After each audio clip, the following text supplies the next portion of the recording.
Hello students, welcome to my YouTube channel. हम class +1 physics का chapter 2 units and measurements कर रहे हैं। लास्ट वीडियो लेक्चर में हमने जो है वो यूनिट्स के बारे में डिस्कस किया था और आपको यूनिट के बारे में सब कुछ जो है वो डिटेल कंसेप्ट में समझाया था। अगर आपने वो वीडियो अभी तक नहीं देखी है तो आप चैनल पर जाके उस वीडियो को देख सकते हैं। आज हम उस चैप्टर को आगे बढ़ाते हुए डायमेंशंस के बारे में जानेंगे। तो चलिए शुरू करते हैं आज की वीडियो। तो आज का हमारा टॉपिक है dimensions of physical quantities. Dimensions क्या होती हैं? डायमेंशंस जो है वो फंडामेंटल क्वांटिटीज की पावर्स होती हैं जो हमें किसी फिजिकल क्वांटिटीज के बारे में बताती है। यानी कि अगर हम सिंपल वर्ड्स में बोलें तो किसी फिजिकल क्वांटिटी को रिप्रेजेंट करने के लिए, किसी फिजिकल क्वांटिटी को अच्छे से एक्सप्लेन करने के लिए फंडामेंटल यूनिट्स के ऊपर या फंडामेंटल क्वांटिटीज के ऊपर जो पावर्स लगानी पड़ती है उसको हम जो उसकी डायमेंशंस बोलते हैं फिजिकल क्वांटिटी की। फॉर एग्जांपल, अगर मुझे एरिया की जो है वो एरिया को जो है वो लिखना है तो एरिया हमारा होता है एल का स्क्वायर यानी कि मीटर का स्क्वायर। तो इसके लिए एल जो है वो हमारी लेंथ है जो कि एक फंडामेंटल यूनिट है या फिर फंडामेंटल क्वांटिटी है। इसकी हमने पावर लिखी है 2 जो कि एरिया को जो है वो रिप्रेजेंट करती है। इस 2 के पावर के बिना जो है वो हम एरिया को रिप्रेजेंट नहीं करते हैं। तो इस पावर की मदद से हम जो है वो फिजिकल क्वांटिटी को अच्छे से एक्सप्लेन कर पाते हैं, अच्छे से उसका एक्सप्लेन कर पाते हैं। तो डायमेंशंस क्या है? Dimensions of a physical quantity, आप डेफिनेशन पढ़िए, आपको थोड़ा ध्यान ज्यादा क्लियर होगा। Dimensions of physical quantity are the powers to which fundamental quantities are raised to represent that physical quantity। किसी फिजिकल क्वांटिटी को रिप्रेजेंट करने के लिए उस फिजिकल क्वांटिटीज में आने वाली फंडामेंटल क्वांटिटीज की जो पावर होती है उन पावर्स को हम उसकी डायमेंशन बोलते हैं। तो ये थी हमारी डायमेंशंस। इसके बाद हमारा है डायमेंशनल फॉर्मूला। डायमेंशनल फॉर्मूला क्या है? डायमेंशनल फॉर्मूला हमें जो है वो इंफॉर्मेशन देता है। ये एक ऐसा एक्सप्रेशन है जिससे हमें ये पता चलता है कि किसी फिजिकल क्वांटिटी में कौन कौन सी फंडामेंटल क्वांटिटीज आने वाली है और उनकी पावर्स क्या क्या होगी। डायमेंशनल फॉर्मूला एक ऐसा एक्सप्रेशन है जो हमें बताएगा कि किसी फिजिकल क्वांटिटी में कौन कौन सी फंडामेंटल क्वांटिटीज आएंगी और उन फंडामेंटल क्वांटिटीज की क्या क्या पावर्स होंगी।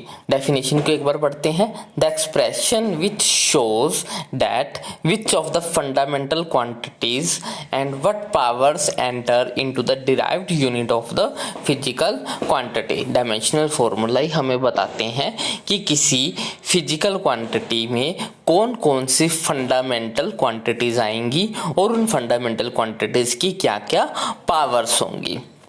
जैसे कि फॉर एग्जांपल अगर मैं एरिया की ही बात करूं, अगर एरिया का ही डायमेंशनल फॉर्मूला लिखूं तो इसका डायमेंशनल फॉर्मूला हमारा होता है m0L2T0। अब इससे हमें ये पता लग रहा है कि जो हमारा डायमेंशनल फॉर्मूला ऑफ एरिया है इसके अंदर सिर्फ लेंथ आएगी, सिर्फ फंडामेंटल क्वांटिटी लेंथ आएगी। मास का इससे कोई रिलेशन नहीं है, टाइम का इससे कोई रिलेशन नहीं, इसका सिर्फ लेंथ फंडामेंटल यूनिट ही इसके अंदर आएगी और उसकी पावर होगी 2। तो अभी हमने 2 चीजें पढ़ी। पहली तो डायमेंशन क्या होती है? डायमेंशन किसी भी फिजिकल क्वांटिटी को रिप्रेजेंट करने के लिए फंडामेंटल यूनिट के ऊपर या फिर फंडामेंटल क्वांटिटी के ऊपर जो हमें पावर लगानी पड़ती है उसको हम डायमेंशन बोलते हैं। और डायमेंशनल फॉर्मूला क्या है? ये एक ऐसा एक्सप्रेशन है जो हमें ये बताता है कि किसी फिजिकल क्वांटिटी के अंदर कौन कौन सी फंडामेंटल यूनिट्स आएंगी और उनकी क्या क्या पावर्स होंगी। तो अब हम कुछ डायमेंशनल फॉर्मूलेस देखते हैं अलग अलग फिजिकल क्वांटिटीज की। जैसे कि एरिया हमारा होता है L/B। एल भी जो है वो बेसिकली लेंथ ही है और हमारी ब्रेड्थ भी जो है वो एक तरह की लेंथ ही होती है। यानी कि इसमें लेंथ जो है वो 2 टाइम्स आती है यानी कि L का स्क्वायर। तो इसीलिए हमारा डायमेंशनल फॉर्मूला हो जाता है m0L2T0। मास का कोई रिलेशन नहीं, T का कोई रिलेशन नहीं, सिर्फ L के ऊपर डिपेंड है।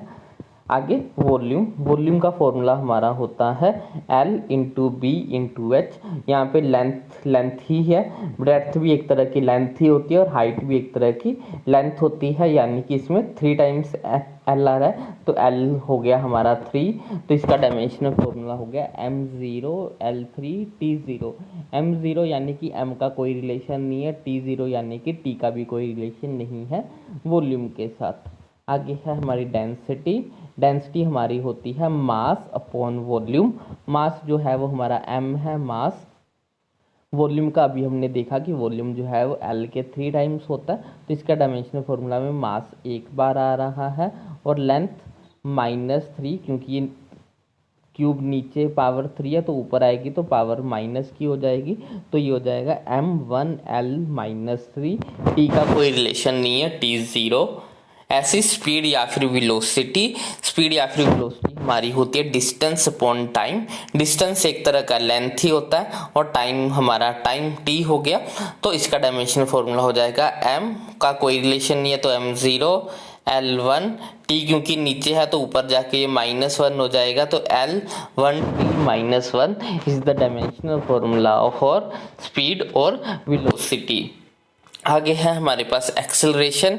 एक्सेलरेशन हमारी होती है वेलोसिटी अपॉन टाइम, तो एक्सेलरेशन होगी हमारी वेलोसिटी अपॉन टाइम। वेलोसिटी का अभी हमने ऊपर निकाला m0 L1 t -1, इसको टाइम से डिवाइड करेंगे, अब ये t ऊपर जाके -1 हो जाएगा तो -1 प्लस -1 ये हमारे पास -2 हो जाएगा, यानी कि डायमेंशनल फॉर्मूला हो जाएगा m0 L1 t -2। ऐसे अगर हम फोर्स का निकालें तो फोर्स हमारा होता है मास इनटू एक्सेलरेशन। मास के लिए हमारा m हो जाएगा, एक्सेलरेशन की अभी हमने निकाल ली m0 L1 t -2।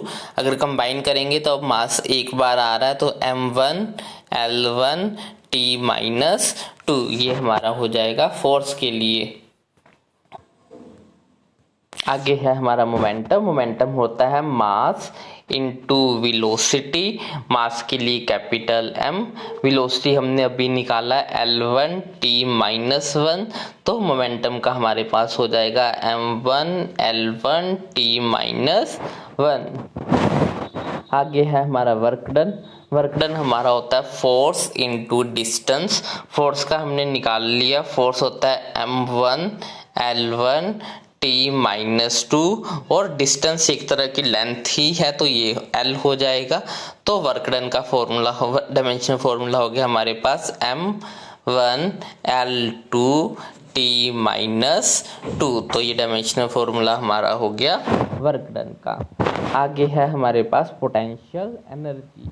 Potential energy का फॉर्मूला हमारे पास होता है mgh, where m is the mass तो m के लिए capital M, g is the acceleration due to gravity, तो एक्सेलरेशन का अभी हमने देख लिया L1 t -1 और हाइट एक तरह का लेंथ हो जाएगी फिर से तो ये L हो गया। तो ओवरऑल फॉर्मूला हमारे पास बन गया m1 L1 + 1 2, तो L2 t -2, सॉरी यहाँ पे L t -2 होता है तो t -2 ये हो गया हमारी पोटेंशियल एनर्जी का फॉर्मूला। सेम हमारे पास काइनेटिक एनर्जी का भी आ जाएगा m1 L2 t -2। आगे मैंने जो है वो काफ़ी सारे एक्सप्लेन किए हुए हैं, आप जो है वो इनको खुद से करके देख सकते हैं। प्रेशर का हो जाएगा फोर्स अपॉन एरिया, इसका डायमेंशनल फॉर्मूला हमारे पास होता है m1 L -1 t -2। तो ये थे हमारा आज का टॉपिक, हमने डायमेंशन के बारे में पढ़ा और कुछ डायमेंशनल फॉर्मूले जो है वो डिराइव करके देखे। इससे नेक्स्ट वीडियो लेक्चर में हम जो है वो कन्वर्जन को जानेंगे, एक सिस्टम ऑफ यूनिट को दूसरे सिस्टम ऑफ यूनिट में कैसे कन्वर्ट करते हैं वो जानेंगे नेक्स्ट वीडियो लेक्चर में।